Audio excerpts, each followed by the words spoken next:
Salut à tous, c'est Samuel, en compagnie de Greg, toujours chez All Geeks. C'est ça. Boulevard Voltaire à Paris, où vous pourrez, comme vous voyez dans la vidéo précédente, retrouver quelques qui est derrière, le Yugi, les deux qui sont en exposition, donc les bustes, hein, également Hisoka, Ban. Ouais, on a un gros panel de produits ici. Gros panel en expo exclusive des produits Taka. Boulevard Voltaire à Paris. Aujourd'hui, mon ami, elle est là. Yugi et Stifler. Elle est là. Stifler. Si vous vous souvenez dans les premières vidéos qu'on avait fait avec Greg, quand on vous présentait Taka, on avait développé le kiff de Greg et ses licences favorites. Et je vous avais dit que tout créateur de société, de compagnie de résine, avait son petit kiff perso et sa licence perso. Et bien on y est. Elle est là, physiquement créée. Ça c'est le kiff à papa. C'est ça, et puis il y en a encore plein qui vont arriver du coup. Ça a été un succès. On présente aujourd'hui Yu-Gi-Oh! Avec Slifer. J'y étais presque. C'est Yami, Yugi et Slifer. Le dragon du ciel, tu m'as dit. C'est ça. C'est ça. Et bien surpris de nouveau, comme toujours, au niveau de la taille. Ouais, en photo on se rend pas compte. Le dragon. Le dragon c'est un gros morceau. On est sur du 1/6 aussi pour le petit perso. Un perso 1/6, donc ça, nickel. On a le dragon qui sort d'un nuage. C'est ça en gros, et il est en train d'être invoqué. Donc c'est une invocation. Explique-moi un petit peu le système. C'est quoi? C'est un jeu de cartes, tu m'avais expliqué la dernière fois. C'est un jeu de cartes. En gros, tu vois, ils ont des disques de duel qui sont là. Et quand ils invoquent les cartes, et bah, ils se matérialisent en 3D, on va dire en gros. Ok, et ils combattent contre quelqu'un d'autre qui invoque un autre... C'est ça, en gros, c'est ça. Ouais. Donc oui, tu as beaucoup de projets qui sont possibles. La deuxième va aller avec celle-là en fait. En face à face. La deuxième, c'est son rival qui s'appelle Kaiba. Avec son... Lui, c'est un dieu égyptien en fait. D'accord. Et ce sera avec le dieu égyptien de Kaiba, donc qui sera Obélisque. Et qui vont aller en face-to-face, ça va être un combat de ouf. Et rien qu'à voir son sourire, il est déjà confiant dans son produit suivant. Ça se voit tout de suite. Ah, déjà bien avancé en plus. Texture, ben, sublime également, on a vraiment les écailles. Voilà, c'est vraiment travaillé partout. Hein. De ouf. Toute la texture, ça a été un long travail la texture. De nouveau, ce que vous voyez sous les yeux, en vidéo, c'est ce que vous aurez à la maison au niveau de la peinture. De nouveau, c'est peint par l'usine de Taka. C'est pas quelque chose qui a été peint par un master painter sur ce modèle-là. On est vraiment, et c'est ça l'avantage, c'est qu'au moins on n'est pas lésé sur des photos photoshopées ou autres. On a vraiment ce que l'on va avoir à la maison. Si je peux dire 2-3 choses, juste là, sur la main du dragon, on s'est rendu compte qu'à la fin qu'on s'était un peu planté. En fait, il a 3 doigts, donc ça a été refait déjà. Juste la pièce, elle est en gros, elle nous a été envoyée de Chine, mais là elle est en douane, donc je l'avais pas pour la vidéo. Donc cette main-là, il n'y en a qu'une de main. Ouais, c'est ça. Il a qu'une seule main. C'est ça. L'autre, il est dans le nuage. En gros. Donc cette main, 3 doigts, c'est lequel qui dégage? C'est ça. En gros, ça a été fait différemment. On a fait exactement comme dans la série. De toute façon, les gens verront, on va poster des photos. La texture est belle, hein. Franchement, les écailles à l'intérieur, puis même dans l'intérieur, tu as les lignes de la main, etc. Ouais, tout a été travaillé. Pareil, même le cou, tu vois, à l'intérieur du cou, il a une texture différente de la peau du dragon. C'est ça, comme une peau, comme la peau reptilienne de l'intérieur. C'était vraiment un gros taf. Mais grosse... Vous pouvez spécifier ça, quoi. Ouais, donc juste ça qui doit être modifié, et tu m'as dit... ça qui va être modifié, pareil, bah, les cartes dans la main, là j'ai pas la bonne version, parce qu'ils nous avaient imprimé la même carte que ici, donc forcément on mettra des cartes différentes, donc dans la main il aura des cartes mythiques comme Monster Reborn, Magicien des Ténèbres, des choses comme ça. Et qu'est-ce qui va être modifié d'autre? Je crois que c'est à peu près tout. Non, je crois qu'on est bon. Non, éclair tout autour également qui donne les petits effets, puis là, c'est quoi? C'est une veste, une cape?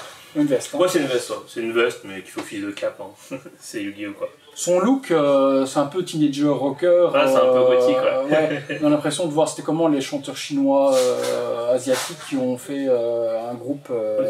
Non, c'était les Allemands. Ouais, Tokyo Hotel. Excuse-moi, c'était ça. C'est vrai que son look, c'est un peu rétro gothique, Tokyo Hotel. C'est ça que les cheveux violets, etc. ou autres. C'est plutôt c'est bien à travailler, il y a pas mal d'éléments.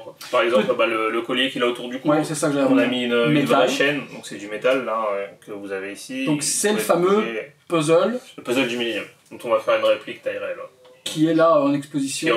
D'accord, ok. Donc ça va être vendu à part en accessoire supplémentaire réplica en taille 1.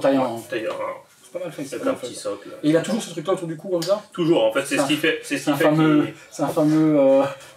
Il y en a, ils mettent des gros dollars, etc. Non, en fait c'est ce qui fait qu'il est comme ça. À la base, Yugi, en fait, c'est un petit ado tout frêle, tu vois, qui est un peu timide. Et en gros, ce qu'il a autour du cou, c'est un puzzle. et que personne n'a réussi à démonter. assembler. Et en gros, lui, il l'a rassemblé, et en l'assemblant, il a réveillé l'esprit d'un pharaon. Et ce pharaon, en fait, prend possession de son corps quand il fait des duels, etc., ou qu'il est en difficulté. Et lui, il a beaucoup plus d'assurance, etc. C'est uniquement, la licence Yu-Gi-Oh! C'est uniquement du jeu de cartes ou il y a un animé qui existe? Non, c'est l'animé qu'on a. Donc il y a un animé qui existe. Il y a un animé, le jeu de cartes est sorti après. D'ailleurs, on marche toujours aujourd'hui, il y a des championnats de France et tout ça cartonne. Mais nous, voilà, on travaille sur la licence animée. Donc là, on a connu quand on était petit, quoi. D'accord, je n'ai jamais vu d'animé Yu-Gi-Oh! Faudrait que j'essaie de m'y intéresser, voir comment c'est. C'est mieux à lire. C'est mieux à lire. En fait, l'animé, ils ont fait ça pour les enfants, tu vois. J'adore, hein, parce que j'ai connu quand j'étais petit. Mais le manga papier a rien à voir. Tu vois, toute la première partie du manga papier, par exemple, elle a sauté dans l'animé parce qu'elle était trop trash. Parce qu'au début, là, dans l'animé, c'est gentil, c'est des duels de monstres, machin, mais à la base, c'est des jeux des ombres. En fait, en gros, celui qui perd, il va dans le royaume des ombres, en gros, il est mort, il a plus d'âme, tu vois. Donc, ah ouais, donc c'est un petit peu trop pour les gosses, quoi. C'est ça, c'est compliqué. C'était ça. Au niveau tirage 555. 555, et là par contre il n'y a pas de. C'est vraiment tirage définitif. Ouais, alors on n'a plus rien. Alors, sachant que pour une fois, on a fait une distribution un peu mondiale, on a 100 pièces pour les États-Unis, 100 pièces pour la Chine, et puis 355 ça s'est exporté, etc. Ouais. Quand même pas mal, quoi. On a eu des accords avec des distributeurs, donc là on commence vraiment un petit peu à avoir une distribution qui s'articule autour de ces 2-3 continents en fait. Et ça dépend des licences. Hein. Celle-ci on avait les droits, mais il y a des licences où on n'a pas les droits. Donc c'est au cas par cas. Mais ouais, on essaie de se développer à l'international en ce moment. Chez vous en direct, sur le site, c'est épuisé. Ouais, là on a plus du tout. Et chez le revendeur, il y en a encore quelques-unes. Il y en a encore, quelques-unes. Ici, on pourra mettre le lien dans la description. Il en a encore, parce que du coup, la boutique vient d'ouvrir, il l'avait pas encore mis en vente. Donc ouais, si des gens sont intéressés, ça pourra lui faire quelques ventes ou autres. On vous mettra le lien de Frédéric dans la description, comme ça vous pourrez passer commande de cette magnifique, vraiment magnifique. Moi je suis surpris par les textures. Et puis la taille, moi, c'est vraiment ce que je veux que les gens voient, parce qu'en photo, tu te rends pas compte. Non. L'envergure. Pour répondre à certaines personnes qui nous avaient demandé pourquoi vous n'avez pas fait les ailes. Alors pour expliquer... c'est un casal après. Pour expliquer, une aile de Slifer, c'est ça en largeur. C'est la taille de la statue. Donc si je mets une aile ici, et que je mets une aile ici, la statue elle fait 1 mètre, quoi. Même plus, tu vois. Non, c'est un casal. C'est pas possible. Et surtout que c'est encore, tu vois, si c'était un dragon qui avait des fois les ailes repliées, etc., j'aurais pu les faire replier, comme la croque-mou PVC, mais là, il a tout le temps les ailes dépliées, donc ça aurait pas de sens, tu vois. Non. Donc on a fait comme on a pu, tout simplement. Ah mais non, mais ça prend. Tu vois, moi, sans connaître, ça m'a pas gêné. Je vois le dragon sortir comme ça. En photo, tu peux peut-être te dire, ça a l'air petit, on aurait pu mettre une aile, mais non, ça a été impossible. Les spikes qui sortent partout de son corps, les effets de fumée, j'adore. Hein. Franchement, là, après, c'est de la résine transparente. Tu connais mon amour pour la résine translucide et le bleuté violacé qui est mis, qui fait vraiment comme s'il sortait du nuage et qui restait des morceaux de nuages accrochés. Comme on veut retranscrire. Ouais, c'est ça, comme tout ce qui traverse un nuage, il y a des morceaux qui restent. Non, la dynamique est belle. Pour répondre par rapport aux ailes, quand on fera aussi un autre personnage qui est un dieu égyptien qui s'appelle Marek avec Ra, là on pourra plus faire les ailes parce que justement il a les ailes repliées, tu vois. Tu peux les avoir un peu dans le dos. Et vraiment là, la problématique c'est qu'il les a jamais repliées. Donc moi je voulais pas faire un truc incohérent, tu vois. Donc voilà, juste petit aparté parce qu'il y a eu beaucoup ce commentaire quand même. Non, le personnage est bien géré, les textures nickel aussi. On a vraiment un beau petit shading pour donner tous les ombrages dans le pantalon. L'effet tissu est bien représenté. Ouais, texturer le personnage, pareil. Même la cape, hein. Ouais. Enfin, pardon, pas sa cape. La cape, c'est tout léger parce qu'on voulait pas que ça soit. L'intérieur gris. Voilà, ça reste un manga. Le visage sublime. Donc voilà, pareil, les chaussures, tu vois, t'as une petite texture. Il fait cuir, les petites boucles. Le visage, tamponnage des yeux. C'est tamponné les yeux ou c'est pas? Ouais, c'est des stickers. Ouais, c'est super bien. C'est des calcos, quoi. Les petits traits pour faire typer animé, c'est bien géré aussi. Dans les cheveux aussi, ça donne du volume. Les traits un petit peu typé manga qu'ils ont fait dessus, les couleurs. Elle perce de partout, ça me fait penser un petit peu au coloris qu'on avait sur l'autre statue qu'on avait fait ensemble, le squelette sur l'autre... Angel Overlord. Sur Overlord, on est un petit peu dans le même mix de couleurs, tu vois, de violet, les ombrages des nuages ou autres. On retrouve la patte. En fait, aujourd'hui, on arrive à reconnaître la patte Taka dans un produit. Tu vois ce que je veux dire? Les nuages fumés, on est vraiment dans ce style un peu transparent avec des reflets violacés, c'est vrai. Ouais, même sur les textures, sur le vêtement et autres, on arrive maintenant à identifier. Tu mettrais plusieurs statues de différentes marques. Tu arriverais aujourd'hui à te dire, ça c'est le style Taka parce qu'il se dégage quelque chose. Et c'est bien d'avoir pu marquer son style dans ce monde de la résine, quoi, que les autres n'ont pas forcément. Ce que j'aime également aussi, voilà, pas de logo qui vient cacher le devant. On fait pas ça, pas de socle. On fera peut-être très rarement quand ça sera nécessaire, mais on aime bien les statues sans socle. Et Non, mais c'est un décor. C'est le décor qui fait le socle. Non, c'est bien. Il y a certaines licences où le logo peut se justifier ou pas. Ici, non. Ça aurait fait un gros truc devant, pas justifié, qui aurait dû peut-être relever le socle. Non, en lui-même, c'est le décor qui fait le socle. La tarification 799 €. 799 €. Et c'est du 1/6. C'est ça. On est sur du 1/6, on l'a dit. En gros, le personnage plus ou moins la langue. La langue aussi est texturée. Il y a des boutons sur la langue qui ont été faits ou autres. Bleu. Ça a été texturé un peu. Si vous êtes fan de la licence Yu-Gi-Oh!, vous savez déjà que c'est pas un one-shot, donc vous aurez déjà au moins, si vous avez aimé les deux personnages principaux. Si la deuxième marche, j'en ai encore 4 ou 5 en tête. Donc ouais, il y a du taf. Il kiffe, je crois qu'il kiffe. Toi, t'es content, c'est ce que tu voulais, nous c'est ce qu'on voulait. C'est toi qui as proposé le design comme ça, c'est toi qui as joué ça comme ça. C'est moi qui ai fait principalement la direction avec Nico. Donc voilà, on avait essayé les concepts avec les ailes, etc. Ça allait pas, donc on voulait vraiment juste un bout du dragon pour qu'il ait l'air quand même impressionnant. Parce qu'on aurait pu sinon rétrécir le dragon, mais il aurait eu l'air ridicule à côté. Non, les deux matchent bien. T'as le personnage qui est quand même central et qu'on voit bien. On a pu, et lui qui est très imposant, mais qui prend pas toute l'amplitude. C'est ça. C'est vraiment ce qu'on a recherché, et puis la courbe, etc. On est vraiment content de ce qu'on a fait. Après, tout est toujours améliorable, c'est jamais parfait, mais ouais, nous on est vraiment content de la pièce en tout cas. La deuxième, je pense qu'elle sera encore plus belle, parce que la deuxième, pour le coup, on ne pourra pas nous dire qu'il n'y a pas les ailes, parce que lui il a des ailes repliées dans le dos. Et le dragon, c'est un dragon aussi de l'autre côté? Non, c'est pas un dragon, on va dire c'est un gros soldat qui a des petites ailes dans le dos. Et prédominance des couleurs, c'est quoi sur il est plus bleu. Plus bleu. Ok, bleu. ok. On a bien avancé, on a fini le 3D du personnage, là on attaque le 3D, je suis en d'obélisque. Précoce cette année-ci? Ouais, ce sera cette année, fin d'année. Donc voilà, c'est un set où moi j'aimerais que ça aille vite, parce que moi c'est une collection que je veux chez moi. Donc ouais, on va en faire beaucoup. Et en gros, dans les idées qu'on a, si je peux dire des choses à la volée, il y aura Kaiba Obélisque, on aimerait faire Marek Hera, parce que comme ça on aura les 3 dieux égyptiens. On réfléchit à faire un duo magicien, magicienne des ténèbres, qui sont ses monstres fétiches.